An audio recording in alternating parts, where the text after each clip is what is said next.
Some much-needed rain is on the way. Winter could spoil your plans and the big cool down coming with it. Calls to release an investigation into UNC's School of Civic Life and Leadership are getting louder, why students and faculty are pushing for transparency and what the university says in response.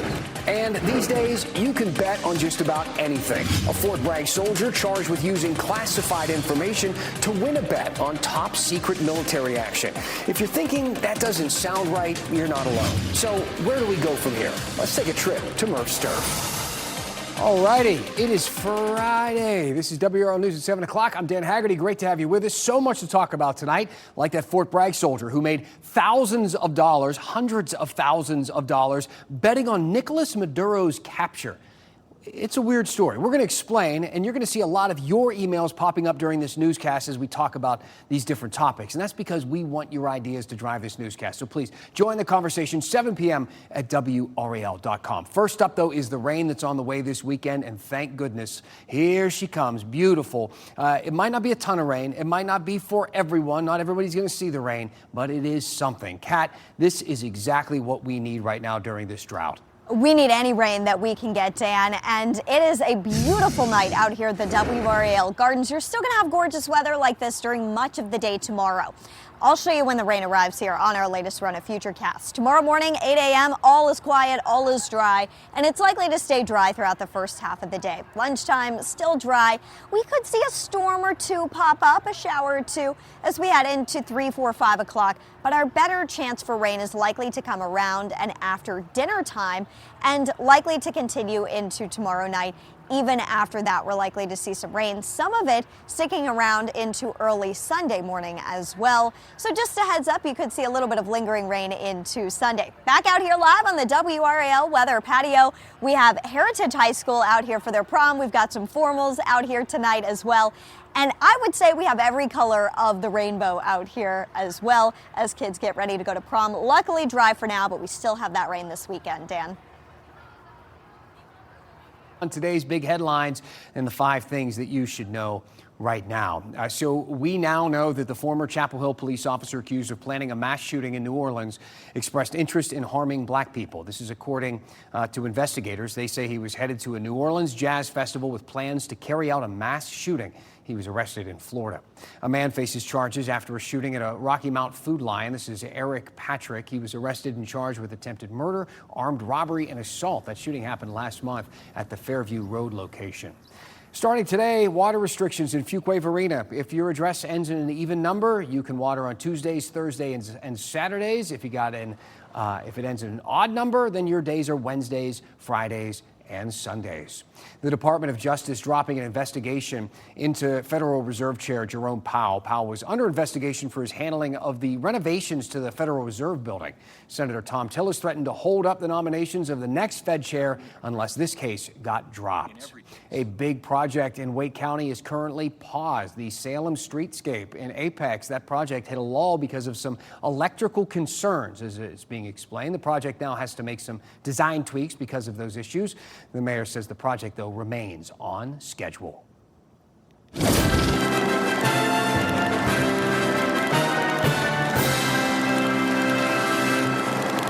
The whole world, unfortunately, has become somewhat of a casino. That is your quote of the day, and it's coming from our President Donald Trump. He's talking about the Fort Bragg soldier accused of using classified information to win $400,000 in an online betting market. He bet that Nicolas Maduro would be removed from power before January 31st, and he was right. He nailed it. Maduro was captured on January 3rd, but this wasn't some lucky guess. He knew the answer because he was part of that mission to capture Maduro. Yes.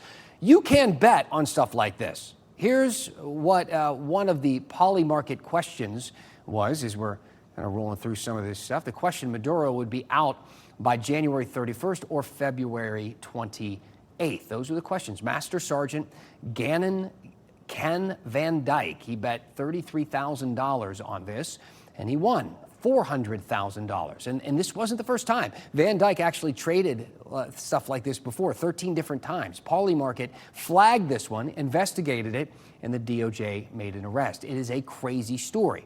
I mean, listen to that quote again. This is how President Trump responded when a reporter asked him about it. Was he betting that they would get him or they wouldn't get him? It sounds like he was betting on his removal from office, that Maduro would be removed. Well, that's it sounds like interesting. he was involved in the operation. That's like Pete Rose betting on his own team. The whole world, unfortunately, has become somewhat of a casino. All right. Now, you might say, Dan, slow down. I haven't been following all the details of this sort of thing. What even is Polymarket? How is it legal to bet on something like the capture of Nicolas Maduro? Well, to get some answers for you, I took a trip to Murph's Turf.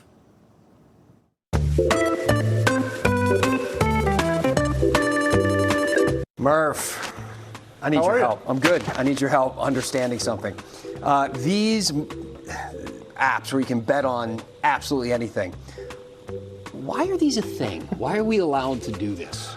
It's a great question. I don't have a great answer to you, but I do know that, sports gambling sort of went state by state.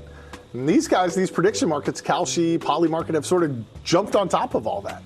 So they've gone to states where sports gambling is not even legal, like California and Texas, Florida, Georgia, and kind of become a nationwide thing where you can bet on whatever you like. What do you think the price of oil is going to be in 3 months, Dan? Give me an idea of the difference, though, between these markets and what we are getting used to here in North Carolina, which is sports betting. Well, sports betting, due to the Supreme Court, had to be litigated state by state, right? We had this long fight in North Carolina about whether or not we should have sports gambling.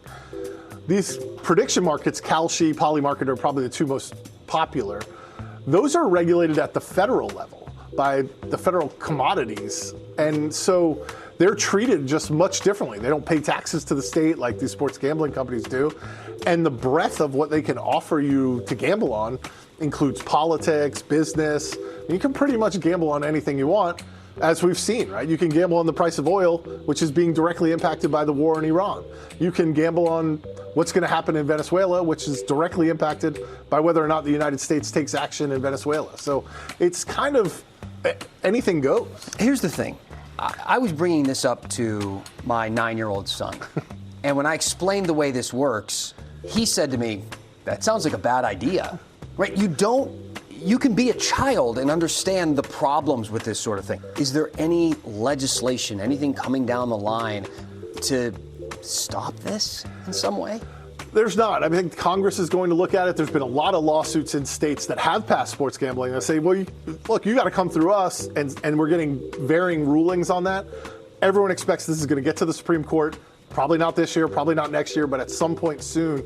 And the Supreme Court is going to have to make a ruling on the legality of this or that. And you just wonder if the market will have changed so much by that time that, the case, whatever case makes it to the Supreme Court, maybe it'll be too late by that point. All right. Thank you, Murph. Thank you.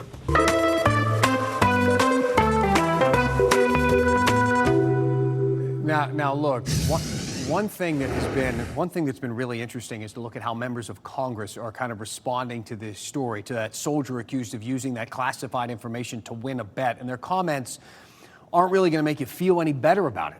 Representative Jimmy Patronis from Florida thinks the guy should be pardoned, saying if the DOJ isn't prepared to go after every member of Congress who's profiting off of insider trading, then this feels like selective enforcement, not justice. And Representative Anna Paulina Luna, also from Florida, posted on X saying, so is the DOJ going to arrest members of Congress for insider trading? Because if not, this seems awfully hypocritical, just saying.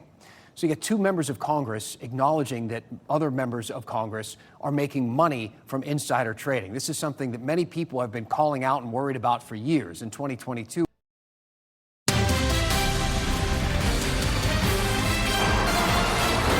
another arrest in a road rage incident out of our area, this time in Chatham County. Does it seem like road rage has been in the news a lot lately? Well, we ask an attorney what to do if a driver takes out their rage on you. That's tonight on WRAL News at 11.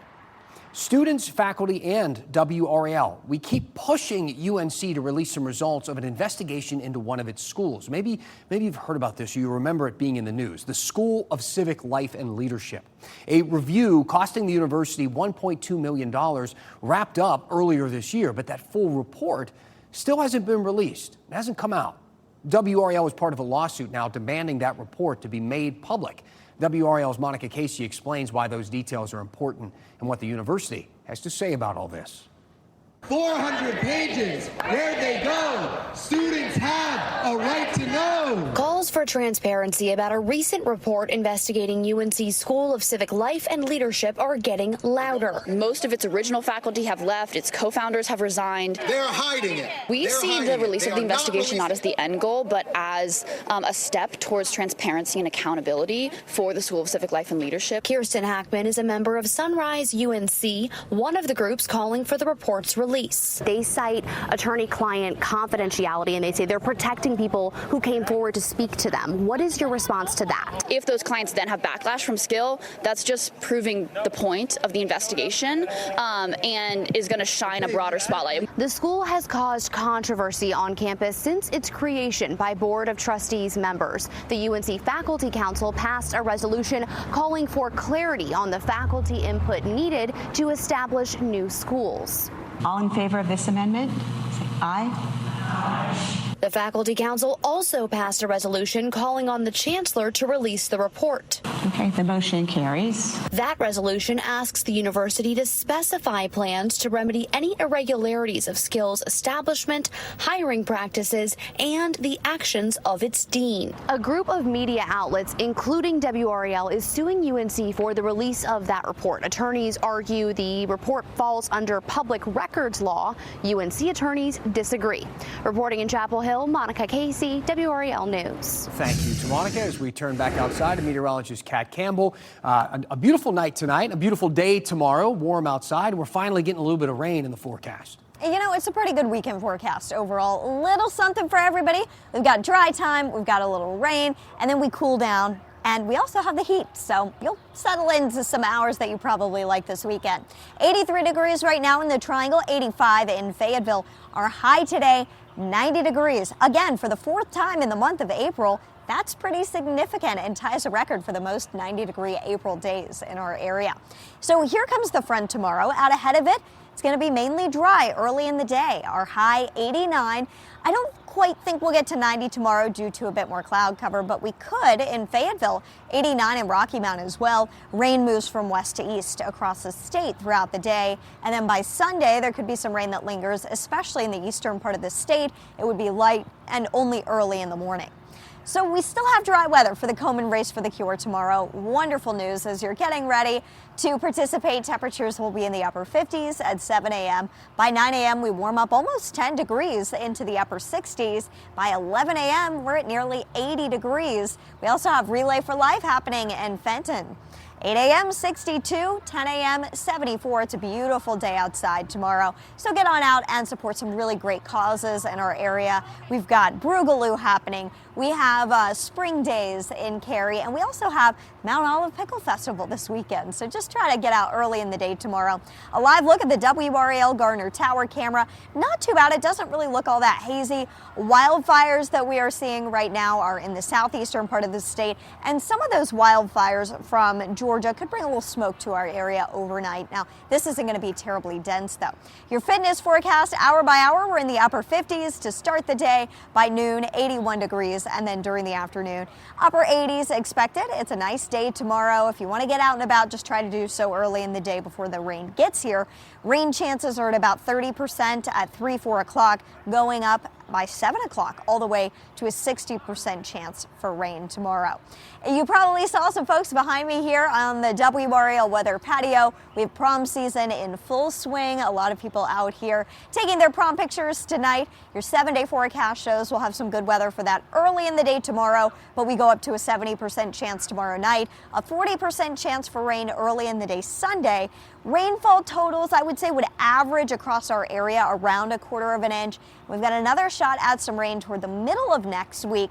It's only going to be in the upper 60s, though, Sunday, so get ready for that big temperature drop, a 20-degree drop on the way just between Saturday and Sunday. I've got to say it's beautiful out here, but with this nice, almost summer-like weather, we're getting the summer-like mosquitoes. I have my first mosquito bite of the season tonight, Dan. No. Don't say that. Those are my number one nemesis. Kat, I do want to keep you around for just one more second as we do our next installment of Drought Daily. We want you to help us out. This is our new segment where we answer viewer questions about the drought for as long as we're stuck in it. A viewer wrote into 7 p.m. at WRAL.com asking how we measure rainfall because of the showers we have seen. We haven't seen more than an inch of rain. They asked, why is rainfall measured in only one location, RDU, as opposed to more than one location and then average? So, Kat, we're getting a lot of questions about this sort of thing. What is the answer there? RDU has data that goes all the way back to the early 1940s, and a lot of other smaller airports in our area don't have that data set that's well kept with these standardized instruments for us to really get a good comparison when you look back at records. So that's why RDU is our primary sensor that we use. However, we use sensors from all over our viewing area. You just haven't heard us talk about them or put them up on a map because they would all be blank pretty much. I mean, the numbers have been so low that we would have so many zeros on the map. It's just not even worth pulling up those town-by-town rainfall total maps, but we have them, and as soon as we get some rain, we will pull them out. One more thing to note, if you ever want to see your town on the maps for rainfall, there is a program that you can do yourself at home. It's called COCORAHS. It's spelled COCORAHS. And you put in a daily rainfall measurement into the system, and we can pull that data as well. So you can help us out, we can help you out, and we can work together as a team if you're willing to join that program. I like it. I like it. That's what this whole show is about, by the way, at 7 o'clock, right? Having the viewers help us, we help them, back and forth. All right, Kat, thank you. This has been another episode of Drought Daily. Like I said, we're taking all your questions about the drought and the water restrictions that come along with it. We want you to be informed, and we're going to answer those questions until the drought is over. So you might as well get involved. Send us a question, 7 p.m. at WRAL.com. Maybe yours will be featured in our next episode of Drought Daily. So the Canes, they're looking pretty good in the Stanley Cup playoffs so far. It has been 20 years since they won it all. Could this be the year they win it again? A reminder of what that might look like in tonight's Moment of Nostalgia.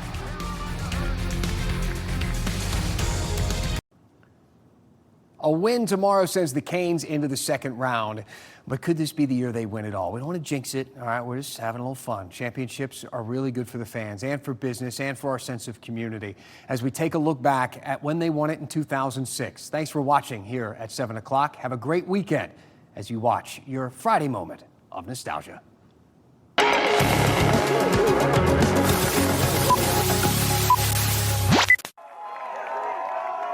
Appreciation lined the parade route, and as Mark Roberts approached each of the players, it was obvious the feeling was mutual. It's just great to come out here and share it with the fans. They've been tremendous. This is as good as it gets right here. We're enjoying every second of it. Thank you to all these fans out here. It's incredible. Hang in there. Awesome, and this is what it's all about. We weren't just doing it for ourselves. We're doing it for everybody in this community. It's been a tremendous day so far, and our Caniacs are the best fans in the league. The fans were in awe of the Carolina Hurricanes, and the team was in awe of the fans. I am in awe of the fans in Carolina. From the bottom of my heart, thank you very much. A Stanley Cup championship for the Carolina Hurricanes in a gut-wrenching Game 7. These are the memories and images that will last a lifetime. There's the rookie, the veteran, and the captain. Nobody believed we could do it. Nobody, except these guys and you.